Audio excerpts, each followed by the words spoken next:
America का cipher बयानिए की एक दफा फिर सख्ती से नफी। तर्जुमान स्टेट डिपार्टमेंट मैथ्यू मिलर ने हमारा ये मौकिफ है कि दावे और इल्जाम दुरुस्त नहीं, सब दावे बेबुनियाद हैं।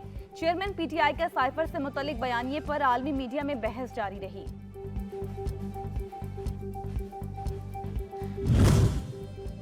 सूबाई वज़ीर सिंध शर्जील इनाम मेमन से ईरानी वफ्द की मुलाकात। ईरानी वफ्द ने ज़ायरीन के मसाइल और मुश्किलात पर गुफ्तगू की। सूबाई वज़ीर ने कहा कि ईरानी हुकूमत के इक़दामात को कदर की निगाह से देखते हैं।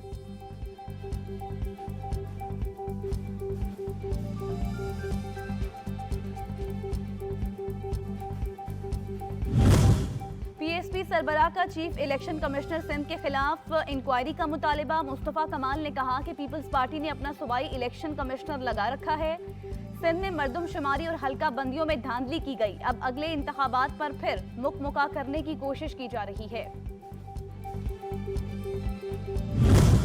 सिंध हुकूमत पर मुल्की सालमियत से खिलवाड़ करने का इल्जाम लगाने वाले अपने गिरबान में झांके। मुस्तफ़ा कमाल खुद कितनी शफाफियत वाली इलेक्शन के जरिए नाज़िम बने थे।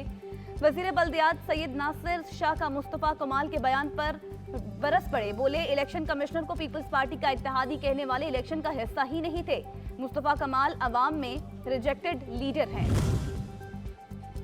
सानेहा 9 मई पाकिस्तान पर बहुत बड़ा जुल्म है। दिफाई तनसीबात पर हमला करने वालों का केस मिलिट्री कोर्ट में ही चलेगा। रहनुमा IPP फयाजुल हसन चौहान कहते हैं कि माजी में मिलिट्री कोर्ट्स में सिविलियन केसेस चलते रहे हैं।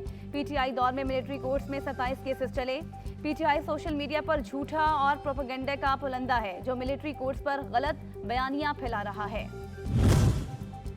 और इस्लामिया यूनिवर्सिटी बहावलपुर के डायरेक्टर फाइनेंस से मुनशियात बरामदगी पर गिरफ्तार। पुलिस ने डायरेक्टर फाइनेंस अबू बकर के खिलाफ मुकदमा दर्ज कर लिया। मुलजिम के कब्जे से महंगी मुनशियात 6 ग्राम आइस बरामद हुई। मुलजिम मुनशियात को नोश और फरोश करता था।